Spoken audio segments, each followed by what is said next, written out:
بسم اللہ الرحمن الرحیم۔ السلام علیکم۔ کتاب کا نام ہے دین عرفا، جس کے مصنف ہیں سرکار السید محمد جعفر الزمان نقوی البخاری دامت اللہ تعالی۔ باب اشتم، پیج نمبر 239۔ غوامض الہیات، مجلس دوم۔ میرے وارث کی سلامتی کے لیے ایک بار صلوات پڑھیں۔ اللہم صلی علی محمد و آل محمد وعجل فرج آل محمد۔ میں اپنا موضوع آپ کے سامنے رکھتا ہوں جو میں نے شروع کیا ہوا ہے۔ جو حضرات پہلے شامل رہے ہیں وہ تو شامل، باقیوں کو ایسے ہی تھوڑا سا بریف کر کے میں آگے سفر شروع کروں گا۔ میں یہ گزارش کر رہا تھا کہ پاک خاندان علیہ الصلوۃ والسلام نے فرمایا کہ ایک قوم، ایک جماعت ایسی ہوگی جو ہمارے ظاہر پہ ایمان لے آئے گی لیکن ہمارے باطن سے کفر کرے گی، انکار کرے گی اور اسے ایمان لانے کا کوئی فائدہ نہیں ہوگا۔ پھر ایک اور جماعت ہوگی جو ہمارے باطن پہ تو ایمان لے آئے گی مگر ہمارے ظاہر سے انکار کرے گی، کفر کرے گی۔ فرمایا اسے بھی ایمان کوئی فائدہ نہ دے گا۔ یہ تھا میرا موضوع جو آپ کے سامنے ہے۔ اب ہمارے ہاں جو یہ سسٹم چل رہا ہے، کچھ وہ ہیں جو ظاہر سے ہی چمٹ گئے ہیں کہ ان کا ظاہر ہی سب کچھ ہے، باطن نعوذ باللہ ہے ہی نہیں ان کا۔ جو نظر آتے تھے بس یہی کچھ تھے۔ جو کفار دیکھ رہے تھے ان کو آج کا مولوی دیکھ کر کہتا ہے کہ جو کفار نے کہا تھا بس وہی کچھ ہے۔ انہوں نے بھی ظاہر کو مد نظر رکھا تھا، باطن کو نہیں سمجھا۔ یہ بھی ظاہر کو دیکھ رہا ہے اور باطن سے انکار کر رہا ہے۔ وہ بھی کہتے تھے کہ حل کنت الا بشرا رسولا، یہ بھی انما انا بشر مثلکم سے غلط استدلال کرتے ہوئے ان کی بشریت پہ نگاہ کر رہا ہے۔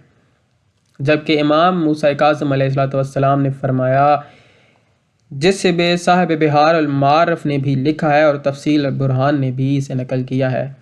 وہ کہتے ہیں کہ شہنشاہ معظم امام موسیٰ کاظم علیہ السلام کے سامنے ان کے جد طاہرین علیہ السلام کا ذکر ہو رہا تھا، شہنشاہ انبیاء صلی اللہ علیہ وآلہ وسلم کا۔ شہنشاہ امیر المومنین علیہ السلام کے فضائل کے ضمن میں گفتگو چلی تو کسی شخص نے ان کے ظاہر و باطن کا سوال کیا تو سرکار شہنشاہ باب الحوائج یاد رہے کہ انہیں بھی باب الحوائج کہا جاتا ہے، تو انہوں نے فرمایا کہ یاد رکھو ظاہر ہوما بشریت، ان کا ظاہر بشریت تھا۔ سوار محمد بخش نے عرض کیا، سائل کا سوال کیا تھا میرے سردار؟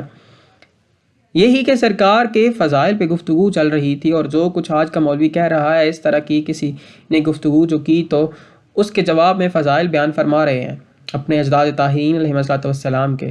وہ طویل فرمان ہے، اس میں سے ایک اقتصاب چھوٹا سا میں آپ کے سامنے رکھ رہا ہوں۔ فرمایا ان کا ظاہر جو تھا وہ بشریت تھی، لباس ان کا بشریت والا تھا۔ یہ اب کچھ آگے چل کے میں آپ کو بتاؤں گا کہ لاہوتیت یعنی عالم لاہوت کیا ہے۔ تو انہوں نے فرمایا وباطنہما لاہوتیت۔ اس کے بعد فرمایا پھر وہ ظاہر ہوئے، وظاہر لہم الخلق علی حیاکل ناسوتیت۔ جامع بشری میں عالم ناسوت یعنی اس دنیا میں، اور وہ اس لیے کہ لوگوں میں یہ طاقت پیدا ہو کہ وہ انہیں دیکھ تو سکیں، ان کی زیارت تو کر سکیں، ان کے جلوے کو برداشت تو کر سکیں، اس لیے بشریت کا لباس پہن کے آئے، ورنہ وہ لاہوتی ہے۔ جس وقت سرکار نے یہ فرمایا تو سائل کے ذہن میں یہ خیال آیا کہ قرآن کریم میں تو یہ نہیں بتایا گیا، تو فوراً شہنشاہ معظم علیہ السلام نے فرمایا، کیا آپ نے قرآن کریم میں نہیں دیکھا کہ جہاں لوگوں نے کہا ہے کہ اگر اللہ ہماری ہدایت کرنا چاہتا تو کسی فرشتے کو بھیجتا، تو وہاں پروردگار عالم نے جواب میں فرمایا ہے کہ اگر فرشتے کو بھیجتے تو بھی تو بشریت کا لباس پہنا کے بھیجتے، گویا جسے بھی ہدایت کے لیے بھیجتے تو لباس تو یہی ہوتا۔ تو یہ ضروری تو نہیں کہ جو نظر آ رہا ہے وہ بس وہ بھی وہی کچھ ہو۔ بات سمجھ میں آئی میری؟ جو نظر آ رہے تھے وہ نہیں تھے، ان کا باطن کچھ اور ہے، کیونکہ نظر آنے والے بشر کے لباس میں کئی آئے ہیں۔ جناب جبرائیل علیہ السلام کا آپ واقعہ پڑھ لیں، قرآن کریم میں موجود ہے کہ وہ بشر کے لباس میں ظاہر ہوئے، تو جناب عیسیٰ علیہ السلام کی والدہ ماجدہ سلام اللہ علیہا نے بھی نہیں پہچانا کہ جب تک انہوں نے اپنا تعارف خود نہیں کروایا پہچان نہیں سکی۔ ایسے ہی بشری لباس میں جتنی بھی شخصیات آئی ہیں، جیسے یہ جناب ابراہیم علیہ السلام کے پاس بھی فرشتے آئے تھے، جناب لوط علیہ السلام کے پاس بھی فرشتے انسانی شکل میں آئے ہیں، یہ ضروری تو نہیں کہ جو لباس انسانی میں آئے وہ بھی انسان ہو، اس کی حقیقت باطنیہ ہو ہی نہ، سمجھ آئی؟ یہ کوئی ضروری تو نہیں۔ ایسے ہی داہیہ قلبی کی شکل میں آنا، داہیہ قلبی، میں نے ایک بڑا عجیب سا واقعہ پڑھا اس سلسلے میں جو مجھے بڑا عجیب لگا۔ واقعہ کچھ یوں ہے کہ مجمع لگا ہوتا اصحاب کا، اور جناب جبرائیل علیہ السلام جب شہنشاہ انبیاء صلی اللہ علیہ وسلم کی محفل میں ظاہر ہوتے تو داہیہ قلبی کی شکل میں تشریف لے آتے۔ جس وقت آتے تو سب سے پہلے اجازت لیتے، پھر سلام کرتے، پھر کھڑے رہتے، اور پھر جس وقت اجازت ملتی تو تب بیٹھتے، گویا یہ قانون تھا۔ ایک دن جناب جبرائیل علیہ السلام آئے تو لوگوں نے بڑے غور سے دیکھا، کیونکہ یہ تو جناب جبرائیل علیہ السلام آئے بیٹھے ہیں نہ جناب، گویا یہ تو وہ ہیں جو معلم انبیاء جو ہوئے، یعنی اس وقت وہ کوئی بہت بڑی ہستی سمجھے جاتے تھے کہ جب تک شہنشاہ انبیاء صلی اللہ علیہ وسلم یہ نہ فرماتے کہ مجھے جبرائیل نے یہ بات کہی ہے، اگلے اعتبار ہی نہیں کرتے تھے۔ اب بات سمجھ آئی؟ یعنی معیار بزم کا یہ تھا۔ تو میں عرض کر رہا تھا کہ جناب جبرائیل علیہ السلام آگے بیٹھ کے، ادھر پاک حسنین علیہ السلام بھی تشریف لے آئے۔ اس وقت ظاہراً سن بالکل مبارک بالکل 5:55 کا تھا۔ ایک شہزادے نے آ کے دائیں زانو کو زینت بخشی اور دوسرے نے بائیں زانو کو زینت بخشی۔ سرکار اپنا خطبہ دینے میں مصروف تھے، جناب جبرائیل علیہ السلام سننے میں مصروف تھے، اور پاک حسنین علیہ السلام ان کی زبین چیک کر رہے ہیں کہ کچھ ہے تمہارے پاس۔ وہ ان کی زبین چیک کرنے میں مصروف ہیں۔ اسے دیکھتے ہوئے کسی نے کہا جناب جبرائیل علیہ السلام کہ سائیں جبین، سوری جیبیں، جبین نہیں لفظ ہے، سائیں جیبیں۔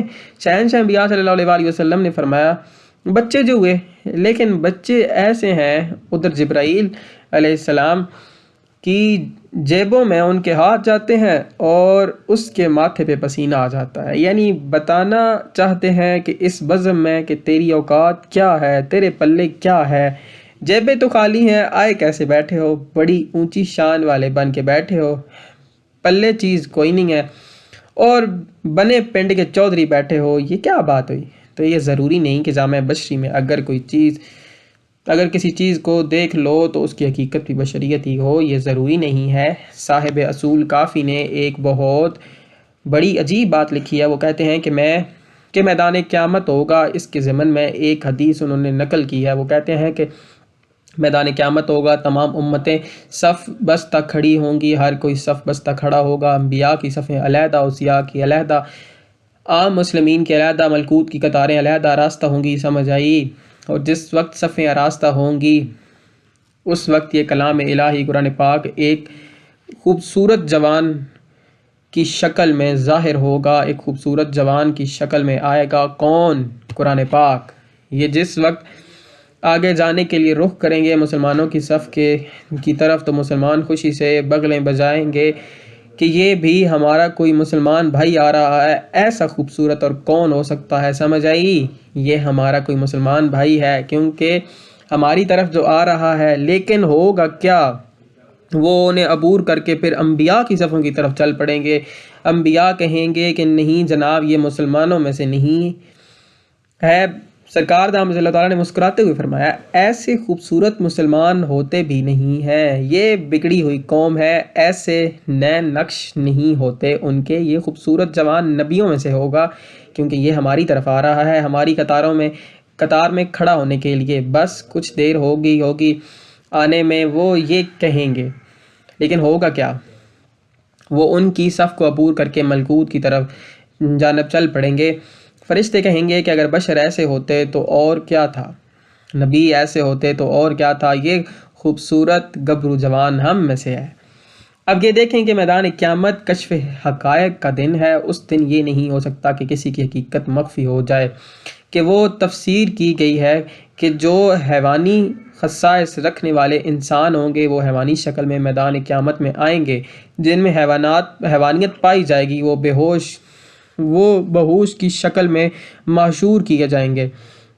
سید ذوالفقار شاہ صاحب نے عرض کی کہ حقیقت ظاہر ہوگی، فرمایا جی، اس دن حقیقت ظاہر ہوگی یہ ہر ایک کی، اور اس حقیقت ظاہر ہونے کے دن قرآن آ رہا ہے جامع بشریت میں نہ نبی پہچان سکے، نہ ملکوت پہچان سکے، اور نہ ہی مسلمان پہچان سکے۔ اس کا مطلب ہے کہ ضروری تو نہیں کہ جو جامع بشری میں آیا ہوا ہو، کیا پتہ قرآن ناطق ہو۔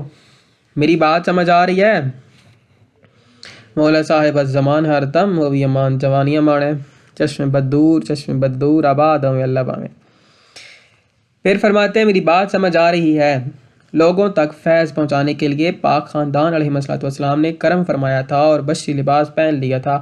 مخلوق اسی پہ ڈٹ گئی ہے کہ ہم جیسے ہیں، اور یہ بات خود بھی مانتے ہیں کہ غیر انواع کی جب بھی جامع بشری میں آئے ہیں، یہ ان کا والد ماجد کی بھی آیا تھا، نہ جامع بشری میں شیخ نجدی بن کے۔ سید ذوالفقار شاہ صاحب نے عرض کیا دارالندبہ، فرماتے ہیں جی دارالندبہ میں ابلیس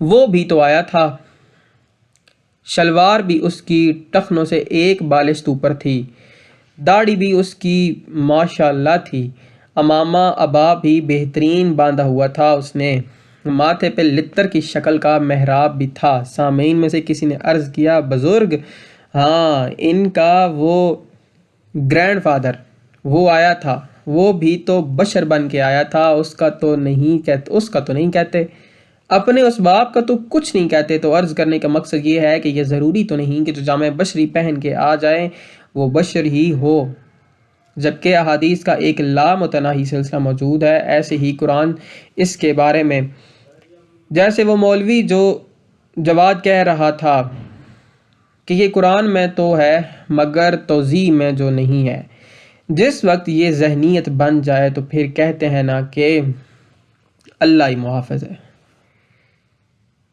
کار طفلان تمام خواہد شد۔ تو ان کے باطن سے انکار نہیں کیا جا سکتا، اور ان کی اصل حقیقت وہ ہے جو باطن ہے۔ ان کا جو ظاہر ہے اس پہ جب تک ایمان نہ لے آئیں ہم ان کی ذات سے استفادہ نہیں کر سکتے، فیض یاب نہیں ہو سکتے، کچھ کما نہیں سکتے۔ ہمارے نفع کے لیے، ہمیں فیض پہنچانے کے لیے، ہم پہ کرم فرمانے کے لیے انہوں نے جامع بشری پہنا ہے، اور ہم اسی لباس کو چمٹ گئے ہیں۔ اب میری بات سمجھ آ گئی ہے؟ اس لیے وہ جو گزشتہ مجلس تھی اس کے ضمن میں نے یہ گزارش کی تھی کہ جس وقت میں خصوصاً ذاکرین سے میں نے کہا تھا اس وقت وہ ذاکرین نہیں ہیں اور بیٹھے ہیں، تو انہیں میں نے یہ گزارش کی تھی کہ جس وقت ذکر فضائل پڑھو تو مصائب کو ذہن میں رکھو، جس وقت مصائب پڑھو تو فضائل مت بھولو ورنہ ہلاک ہو جاؤ گے۔ سمجھ آئی؟ صرف ظاہری عظمت ہی نہیں بلکہ باطنی حقیقت کو بھی مد نظر رکھو، کیونکہ دونوں پہ ایمان لانا ہے، ایک بیلنسڈ عقیدہ چاہیے۔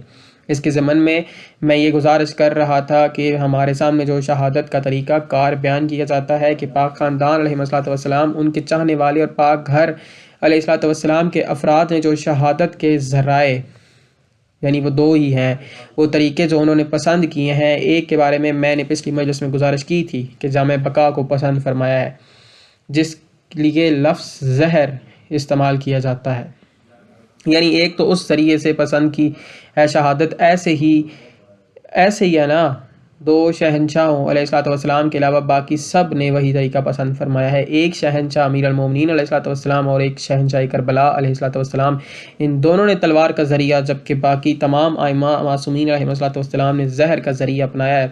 یہ ظاہری طور پہ میں عرض کر رہا ہوں، تو پچھلی کسی مجلس میں نے زہر کے بارے میں کچھ گفتگو کی تھی، اسے میں اب چھوڑ رہا ہوں۔ دوسرا ذریعہ ہے تلوار۔ اب آئیں ذرا ہم ان فضائل کو دیکھتے ہیں جو کتب میں ان کی نچلے درجے کی فضیلتیں لکھی گئی ہیں۔ ان فضائل میں ہم یہ دیکھتے ہیں کہ کیا ان پر تلوار اثر انداز ہو سکتی ہے۔ اب ایک واقعہ ہے، ایک دن شہنشاہ انبیاء صلی اللہ علیہ وسلم، یہ یاد رہے کہ فضائل میں اس واقعے کی کوئی اہمیت نہیں ہے، اسے اتنا بڑا شمار نہیں کیا جاتا، لیکن یہ واقعہ لکھا ہوا ہے اور بظاہر ذاکرین اس واقعے کو کوئی اہمیت بھی نہیں دیتے، لیکن مجھے یہ اہم لگا ہے اس لیے پیش کر رہا ہوں۔ بات یہ ہے کہ ایک دن شہنشاہ انبیاء صلی اللہ علیہ وسلم کی ذات اقدس نے مجمع اصحاب سے مخاطب ہوتے ہوئے فرمایا کہ ہم چاہتے ہیں کہ آج بکری کا گوشت ہوتا، آج دل چاہ رہا ہے بکری کا گوشت نوشت فرمانے کے لیے، تناول فرمانے کے لیے۔ ایک انصاری اس محفل میں بیٹھا ہے، یہ واقعہ مدینہ کا ہے۔ اس وقت حالات سب کے بس مولا مولا والی بات تو تھی، یعنی گزر بسر ہی ہو رہا تھا۔ اس کی ایک ہمسائی تھی مائی انصاریہ، وہ بھاگا، اس کی ایک بکری تھی۔ اس نے اس کے سامنے جا کے سارا ماجرا کہہ سنایا کہ ایسے ایسے شہنشاہ صلی اللہ علیہ وآلہ وسلم نے خواہش کا اظہار فرمایا کہ بکری کا گوشت ہوتا۔ اس مائی انصاریہ نے کہا کہ میرے پاس تو ویسے بھی اور کچھ نہیں ہے، بس یہی ایک بکری ہی ہے کہ جس کا دودھ پی لیتی ہوں، اور یہی میرا واحد ذریعہ ہے، لیکن یہ شہنشاہ صلی اللہ علیہ وآلہ وسلم کی نالین کا صدقہ ہے، اور کیا ہے، جاؤ پیش کرو۔ وہ بکری کو کھینچ کے لے آیا۔ بکری بھی بڑی خوش باش کہ اچھی جگہ کام آ رہی ہوں۔ مجمع اصحاب کے جن کی کھجوریں کھا کھا کے آنتیں گل چڑھ چکی تھیں، وہ بھی بڑے خوش ہوئے کہ ہو سکتا ہے ہمیں بھی کوئی بوٹی، جی کوئی بوٹی ہمارے ہاتھ بھی لگ جائے گی۔ شہنشاہ صلی اللہ علیہ وآلہ وسلم نے فرمایا بسم اللہ، ذبح کرو۔ ذبح ہو گئی، اس کے پیسز کروائے گئے، اسے پکایا گیا، تیار کر کے سب کے سامنے دسترخوان پہ رکھ دی گئی۔ ساری برادری نے تو سر توڑ کوشش کی لیکن وہ ختم نہ ہوئی۔ ایک بکری اونٹ کھانے والوں سے ایک بکری ختم نہ ہوئی، ایک بکری۔ یہ جناب کھا پی کے کھٹے ڈکار لیتے ہوئے باہر نکلے تو دیکھتے ہیں کہ دروازے کے باہر وہی بکری کھڑی گھاس چر رہی ہے۔ واہ واہ واہ واہ واہ، مولا صاحب الزمان ہر دم و امان۔ اصل الفاظ یہی ہیں کتب کے، کہیں آپ یہ سوچیں کہ شاید میں ایسے ہی کہہ رہا ہوں اور وہ بس ویسے ہی کھڑی ہوئی تھی، نہیں، وہ لکھتے ہیں کہ دروازے کے باہر چر رہی تھی۔ الفاظ بھی یہی ہے کہ وہ بکری چر رہی تھی۔ باہر نکل کے جب انہوں نے دیکھا تو اب اسے ذبح بھی کیا گیا، اس کی ہڈیاں بھی توڑی گئیں، ٹکڑے ٹکڑے بھی کیا گیا، اس کی کھال بھی اتاری گئی، اسے آگ پہ پکایا بھی گیا، کھائی بھی جا چکی، ہضم بھی ہو گئی اور چر بھی رہی ہے۔ اسی بات سے آپ اندازہ لگا لیں کہ ایک اور واقعہ آپ کو سناؤں جس وقت مامون عباسی ملعون نے بے شمار، اچھا یہ واقعہ بعد میں آپ کو سناتا ہوں، پہلے ایک اور واقعہ میرے ذہن میں آ گیا ہے کہ جناب مفضل ابن عمر سرکار کے بڑے معروف صحابی ہیں، صحابیوں میں سے ایک بڑا نام ہے ان کا۔ وہ بتاتے ہیں کہ ہم شہنشاہ مولا صادق علیہ محمد علیہ السلام کی پاک ذات کے ساتھ حج پہ گئے، ان کے ساتھ منی کے مقام پہ، کہ جس وقت ہم پہنچے تو ہم نے دیکھا کہ ایک عورت ہے اور اس کی گائے مری پڑی ہے اور وہ اس کے ساتھ بیٹھ کر رو رہی ہے، جب اس کے دو بچے بھی ہیں جبکہ، اور وہ بھی ساتھ بیٹھے رو رہے ہیں۔ شہنشاہ علیہ السلام نے پوچھا کیوں رو رہی ہو؟ تو اس نے کہا کہ میں بیوہ ہوں، یہ میرے دو چھوٹے چھوٹے یتیم بچے ہیں، یہ ہی ایک وسیلہ تھا، یہ اب مر گئی ہے بیچاری، اسے اب بیٹھ کے روئیں نہ تو اور کیا کریں۔ شہنشاہ پاک علیہ السلام نے فرمایا روئیں نہیں، یہ بھی کوئی گھبرانے والی بات ہے۔ مفضل ابن عمر روایت کرتا ہے کہ سرکار علیہ السلام نے پاؤں کی ٹھوکر ماری اور گائے اٹھ کے کھڑی ہو گئی۔ ساتھ کھڑے کسی بندے نے کہا کہ سرکار یہ تو آپ نے بڑا معجزہ دکھایا ہے۔ شہنشاہ علیہ السلام نے فرمایا یہ پاؤں کی ٹھوکر اس بنی اسرائیل کی گائے کی پونچھ سے بھی کم ہے۔ یعنی سورہ بقرہ قرآن کریم کی جو سورہ ہے وہ ایک گائے کی وجہ سے ہے، عربی میں بقرہ گائے کو کہتے ہیں، بقرہ گائے کی وجہ سے ہے۔ جنہیں معلوم نہیں ان کے لیے یہ بتا رہا ہوں کہ وہ گائے کا جو واقعہ ہے وہ کچھ یوں ہے کہ گائے کی دم ایک مردے کو لگائی گئی تھی اور وہ مردہ لاش زندہ ہو گئی، اس نے اپنے قاتل کا نام بتایا تھا وغیرہ وغیرہ۔ مختصراً میں اتنا ہی بتا سکتا ہوں، گویا اس کا حوالہ سرکار نے دیا۔ ایسے ہی یونس بن زبیان نامی ایک سرکار علیہ السلام کے صحابی ہیں، وہ کہتے ہیں کہ ایک دن میں نے عرض کیا ولایت کے چوتھے تاجدار جناب امام زین العابدین علیہ السلام کی بارگاہ میں کہ پروردگار عالم نے ایک مظاہرہ دکھایا ہے۔ اس طرح کے واقعات 4 شہنشاہوں علیہ السلام نے دکھائے ہیں، جن میں سے ایک چوتھے تاجدار ولایت علیہ السلام ہے۔ یونس بن طغیان نامی صحابی کہتے ہیں کہ انہوں نے بارگاہ میں عرض کیا سرکار وہ جو جناب ابراہیم علیہ السلام نے فرمایا تھا رب ارنی کیفا تحیی الموتا، کہ مجھے تم دکھا تو دو کہ تم مردے کیسے زندہ کرو گے جو مر جائیں گے، آخر ہر چیز کو دوبارہ زندہ کیسے کرو گے تو پروردگار عالم نے فرمایا کہ کیا آپ کو یقین نہیں ہے؟ انہوں نے عرض کیا اطمینان قلب کے لیے کہہ رہا ہوں، یقین تو ہے مجھے، تم میرے شہنشاہ وہ کیسے ہوا؟ سرکار فرماتے ہیں جو لے آؤ۔ 4 مختلف نسلوں کے پرندے اکٹھے کیے گئے۔ سرکار نے فرمایا انہیں ذبح کرو اور ان کا قیمہ کرو، قیمہ کر کے پھر اس قیمے کو مکس کر کے 4 مختلف مقامات پہ ڈالو۔ اس کے بعد بلایا گیا۔ یہ واقعہ بھی آپ کے سامنے ہے۔ اب وہ واقعہ کہ مامون عباسی کے زمانے میں جس وقت شہنشاہ معظم علیہ السلام تشریف لے آئے،